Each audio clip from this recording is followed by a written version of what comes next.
ସମସ୍ତଙ୍କୁ ସ୍ୱାଗତ। ଆମ ଚାରିପାଖରେ ତ ପ୍ରତିଦିନ କେତେ କ'ଣ ଘଟୁଛି, କିନ୍ତୁ ସବୁ ଖବର ଉପରେ ନଜର ରଖିବା କ'ଣ ସହଜ? ସେଇଥିପାଇଁ ଆଜି ଆମେ ବାଛିଛୁ 10ଟି ବହୁତ ହି ଗୁରୁତ୍ୱପୂର୍ଣ୍ଣ ଘଟଣା, ଯାହା ବିଷୟରେ ଜାଣିବା ନିହାତି ଦରକାର। ଆଜି ଆମର ଆଲୋଚନାରେ ସବୁ କିଛି ଅଛି, କୃଷି ନୀତିଠାରୁ ଆରମ୍ଭ କରି ଏଆଇ ଦୁନିଆର ବଡ଼ ଖବର ପର୍ଯ୍ୟନ୍ତ। ତେବେ ଚାଲନ୍ତୁ ସିଧା ସେହି ଖବରଗୁଡ଼ିକୁ ଉପରକୁ ଯିବା, ଯାହା ଆଗାମୀ ଦିନରେ ବହୁତ ମାୟନେ ରଖିବ।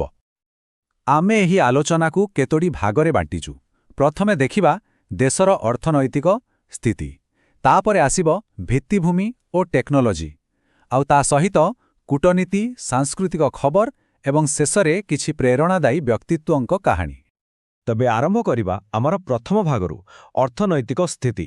ଏଥିରେ ଆମେ ଦେଶର ଅର୍ଥନୀତି ଆଉ ସାମାଜିକ କଲ୍ୟାଣ ସହ ଜଡ଼ିତ କିଛି ବଡ଼ ନିଷ୍ପତ୍ତି ବିଷୟରେ କଥା ହେବା। ଆଚ୍ଛା, ପ୍ରଥମ ପ୍ରଶ୍ନଟି ହେଉଛି କୃଷିକୁ ନେଇ। ଆମେ ସମସ୍ତେ ଜାଣିଛେ ସର୍ବନିମ୍ନ ସହାୟକ ମୂଲ୍ୟ ବା ଏମ୍ଏସ୍ପି ଚାଷୀମାନଙ୍କ ପାଇଁ କେତେ ଗୁରୁତ୍ୱପୂର୍ଣ୍ଣ। ନିକଟରେ ସରକାର କିଛି ରବି ଫସଲ ପାଇଁ ଏମ୍ଏସ୍ପି ବଢ଼େଇଛନ୍ତି। ତେବେ ପ୍ରଶ୍ନ ହେଉଛି, କେଉଁ ଫସଲରେ ସବୁଠୁ ଅଧିକ ବୃଦ୍ଧି ଦେଖିବାକୁ ମିଳିଛି?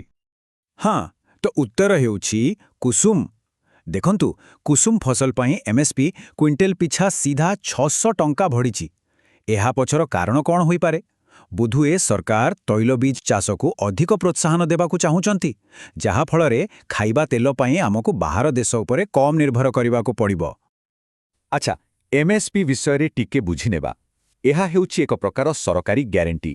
ଯଦି ବଜାରରେ ଫସଲର ଦାମ କମିଯାଏ, ତେବେ ବି ସରକାର ଏକ ନିର୍ଦ୍ଦିଷ୍ଟ ମୂଲ୍ୟରେ ଚାଷୀଙ୍କଠାରୁ ଫସଲ କିଣିବେ। ଆଉ ଏହି ମୂଲ୍ୟ କେମିତି ସ୍ଥିର ହୁଏ? ଏଥିପାଇଁ ସିଏସ୍ସିପି ବା କୃଷି ମୂଲ୍ୟ ଏବଂ ମୂଲ୍ୟ ଆୟୋଗ, ଉତ୍ପାଦନ ଖର୍ଚ୍ଚ ଭଳି ଅନେକ କଥାକୁ ଧ୍ୟାନରେ ରଖି ସରକାରଙ୍କୁ ସୁପାରିଶ କରେ। ଚାଷୀଙ୍କ କଥା ପରେ ଏବେ ଆସନ୍ତୁ ପୁରା ଦେଶର ସାମାଜିକ ସୁରକ୍ଷା ବ୍ୟବସ୍ଥା ଉପରେ ନଜର ପକାଇବା। ଜାଣିଛନ୍ତି, ଏହି କ୍ଷେତ୍ରରେ ଭାରତକୁ ଏକ ବହୁତ ବଡ଼ ଆନ୍ତର୍ଜାତୀୟ ପୁରସ୍କାର ମିଳିଛି। ତେବେ ପ୍ରଶ୍ନ ହେଉଛି, କେଉଁ କାମ ପାଇଁ? ତ ଉତ୍ତର ହେଲା ସାମାଜିକ ସୁରକ୍ଷାର ପରିସର ବଢ଼ାଇବା ପାଇଁ। ଆଉ ଏହା କିଛି ଛୋଟ କଥା ନୁହେଁ। ଦେଖନ୍ତୁ, 2015ରେ ମାତ୍ର 19% ଲୋକ ଏହାର ସୁବିଧା ପାଉଥିଲେ, ଯାହା 2025 ସୁଦ୍ଧା 64.3%ରେ ପହଞ୍ଚିଛି। ମାନେ ପ୍ରାୟ 94 କୋଟି ଲୋକ ଏବେ ପେନ୍ସନ୍, ସ୍ୱାସ୍ଥ୍ୟ ବୀମା ଭଳି ଯୋଜନାରେ ସାମିଲ ହୋଇପାରିଛନ୍ତି। ବାସ୍ତବରେ ଏକ ବଡ଼ ସଫଳତା। ଠିକ୍ ଅଛି, ଅର୍ଥନୀତି ପରେ ଏବେ ଆମର ଦ୍ୱିତୀୟ ଭାଗ, ଭିତ୍ତିଭୂମି ଓ ଟେକ୍ନୋଲୋଜି। ଏଠାରେ ଆମେ ଦେଖିବା କେମିତି ଭୌତିକ ଏବଂ ଡିଜିଟାଲ ଦୁନିଆରେ ଭବିଷ୍ୟତ ଗଢ଼ା ଚାଲିଛି।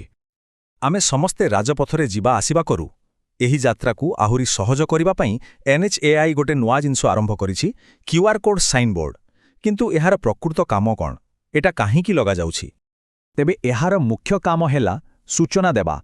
ଆପଣ ଖାଲି ସେହି QR କୋଡ୍କୁ ନିଜ ଫୋନ୍ରେ ସ୍କାନ୍ କରିବେ, ଆଉ ଆପଣଙ୍କୁ ରାସ୍ତାରେ ଥିବା ଟୋଲ୍, ପାଖରେ ଥିବା ସୁବିଧା, ଏମିତିକି ଜରୁରୀକାଳୀନ ନମ୍ବର ପର୍ଯ୍ୟନ୍ତ ସବୁକିଛି ମିଳିଯିବ। ଆଉ NHAIର କାମ କିଛି କମ୍ ନୁହେଁ, କାରଣ ଏହା ବିଶ୍ୱର ଦ୍ୱିତୀୟ ବୃହତ୍ତମ ସଡ଼କ ନେଟୱାର୍କକୁ ପରିଚାଳନା କରୁଛି। ଭୌତିକ ଭିତ୍ତିଭୂମିରୁ ଏବେ ଆସନ୍ତୁ ଡିଜିଟାଲ ଦୁନିଆକୁ। ଆର୍ଟିଫିସିଆଲ ଇଣ୍ଟେଲିଜେନ୍ସର କଥା ଉଠିଲେ OpenAIର ନାଁ ଆଗ ଆସେ। ନିକଟରେ ଏହି କମ୍ପାନୀର ମୂଲ୍ୟ ଏତେ ବଢ଼ିଯାଇଛି ଯେ ଶୁଣିଲେ ଆଶ୍ଚର୍ଯ୍ୟ ଲାଗିବ। କିନ୍ତୁ କେମିତି?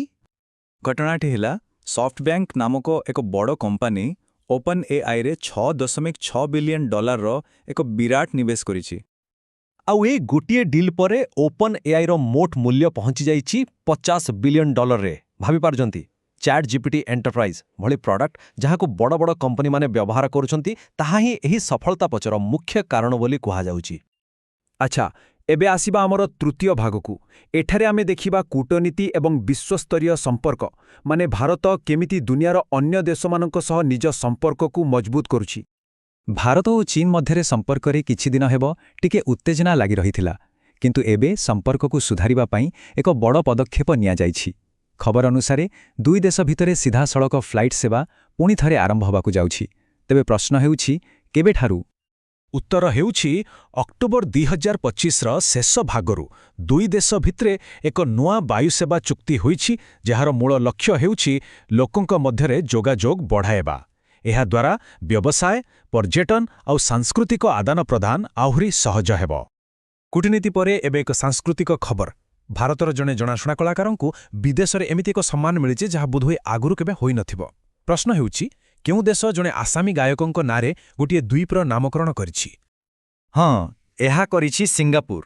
ଦୁଃଖର କଥା ଯେ ପ୍ରସିଦ୍ଧ ଗାୟକ ଜୁବିନ୍ ଗର୍ଗଙ୍କର ସ୍କୁବା ଡାଇଭିଂ କରୁଥିବା ସମୟରେ ସେଠାରେ ଦେହାନ୍ତ ହୋଇଥିଲା। ତେବେ ତାଙ୍କୁ ସମ୍ମାନ ଜଣାଇବା ପାଇଁ ସିଙ୍ଗାପୁର ସରକାର ସେହି ଦ୍ୱୀପଟିର ନାଁ ଜୁବିନ୍ ଗର୍ଗ ଦ୍ୱୀପ ରଖିଛନ୍ତି। ଏହା ପ୍ରକୃତରେ ଏକ ବଡ଼ ସମ୍ମାନ। ବିଶ୍ୱସ୍ତରୀୟ ସମ୍ପର୍କ ପରେ ଏବେ ନଜର ପକେଇବା ଦେଶ ଭିତରର କିଛି ସାଂସ୍କୃତିକ ଘଟଣା ଉପରେ। ଏଠି ଆମେ ଦୁଇଟି ଗୁରୁତ୍ୱପୂର୍ଣ୍ଣ ବିଷୟରେ ଆଲୋଚନା କରିବା। ପ୍ରଧାନମନ୍ତ୍ରୀ ନରେନ୍ଦ୍ର ମୋଦିଙ୍କ ମନ୍ କି ବାତ୍ କାର୍ଯ୍ୟକ୍ରମ ବିଷୟରେ ଆମେ ସମସ୍ତେ ଜାଣିଛେ। ଏହା ଏକ ବହୁତ ଲୋକପ୍ରିୟ କାର୍ଯ୍ୟକ୍ରମ, କିନ୍ତୁ ମନେ ଅଛି କି ଏହାର ଆରମ୍ଭ କେବେ ହୋଇଥିଲା? ତେବେ ଏହାର ଆରମ୍ଭ ହୋଇଥିଲା 2014 ମସିହାରେ, ଠିକ୍ ବିଜୟା ଦଶମୀ ଦିନ। ସେବେଠାରୁ ଏହି କାର୍ଯ୍ୟକ୍ରମ 11 ବର୍ଷ ଧରି ଲଗାତାର ଚାଲିଛି, ଆଉ ଏଯାଏ 126ଟି ଏପିସୋଡ୍ ପୂରା କରିସାରିଲାଣି। ରେଡିଓ କଥା ପରେ ଏବେ ଆସନ୍ତୁ କଳା ଜଗତର ଗୋଟେ ବଡ଼ ଖବର ଉପରକୁ। ଭାରତର ଜଣେ ବିଶିଷ୍ଟ ଚିତ୍ରକରଙ୍କ ନାଁରେ ଗୋଟେ ସଂଗ୍ରହାଳୟ ଖୋଲାଯିବାକୁ ଯାଉଛି। ତେବେ ଏହା କେଉଁଠି ଖୋଲିବ? ଏହି ସଂଗ୍ରହାଳୟଟି ଖୋଲିବ କେରଳର କୋଲ୍ଲମ ସହରରେ ପଦ୍ମଭୂଷଣ ପୁରସ୍କାର ପାଇଥିବା ଚିତ୍ରକାର ଏ ରାମଚନ୍ଦ୍ରନଙ୍କ ପାଇଁ। ଆଉ କୋଲ୍ଲମ ସହର ବିଷୟରେ ଆଉ ଗୋଟେ ମଜାଦାର କଥା ହେଲା, ଏହା କାଜୁ ବ୍ୟବସାୟ ପାଇଁ ସାରା ଦୁନିଆରେ ଜଣାଶୁଣା। ଏବେ ଆସିବା ଆମର ଶେଷ ଭାଗକୁ। ଏଠି ଆମେ ଦୁଇଜଣ ଏମିତି ବ୍ୟକ୍ତିତ୍ୱଙ୍କ କଥା କହିବୁ ଯେଉଁମାନେ ନିଜ ନିଜ କ୍ଷେତ୍ରରେ ବହୁତ ବଡ଼ ସଫଳତା ପାଇଛନ୍ତି। ପ୍ରଥମେ ଜଣେ ବରିଷ୍ଠ ଆଉ ସାହସୀ ସାମ୍ବାଦିକା ହରିନ୍ଦର ବାବେଜା। ସେ ନିଜ କ୍ୟାରିୟରର ଅନୁଭୂତିକୁ ନେଇ ଗୋଟିଏ ଆତ୍ମଜୀବନୀ ଲେଖିଛନ୍ତି। ତେବେ ତାର ଶୀର୍ଷକ କ'ଣ? ବହିଟିର ନାଁ ହେଉଛି they will shoot you madam, my life through conflict. ନାଁରୁ ହିଁ ଜଣାପଡ଼ୁଛି ତାଙ୍କ କାମ କେତେ ବିପଦପୂର୍ଣ୍ଣ ଥିଲା। ସେ କାଶ୍ମୀରଠାରୁ ଆରମ୍ଭ କରି ଆଫଗାନିସ୍ତାନ, ଏପରିକି 26/11 ଆକ୍ରମଣ ଭଳି ଘଟଣାକୁ ରିପୋର୍ଟ କରିଛନ୍ତି। ସାମ୍ବାଦିକତା ପରେ ଏବେ କ୍ରୀଡ଼ା ଜଗତ। ଭାରତର ଗୌରବ ଭାରୋତ୍ତୋଳକ ମୀରାବାଇ ଚାନୁ ପୁଣି ଥରେ ଦେଶ ପାଇଁ ପଦକ ଜିତିଛନ୍ତି। ପ୍ରଶ୍ନ ହେଉଛି 2025 ବିଶ୍ୱ ଚାମ୍ପିୟନସିପ୍ରେ ସେ କେଉଁ ବର୍ଗରେ ରୌପ୍ୟ ପଦକ ଜିତିଛନ୍ତି?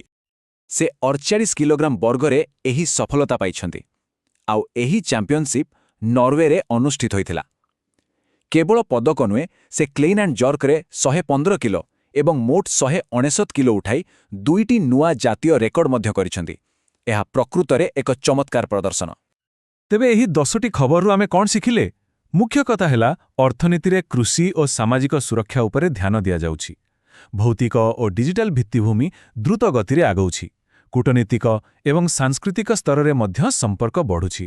ଆଉ ଗଣମାଧ୍ୟମ, କଳା ଓ କ୍ରୀଡ଼ା କ୍ଷେତ୍ରର ତାରକାମାନେ ଆମକୁ ପ୍ରେରଣା ଦେବା ଜାରି ରଖିଛନ୍ତି। ଏହି 10ଟି ଘଟଣା ଗୋଟିଏ ଗତିଶୀଳ ଦେଶର ଚିତ୍ର ଦେଖାଉଛି।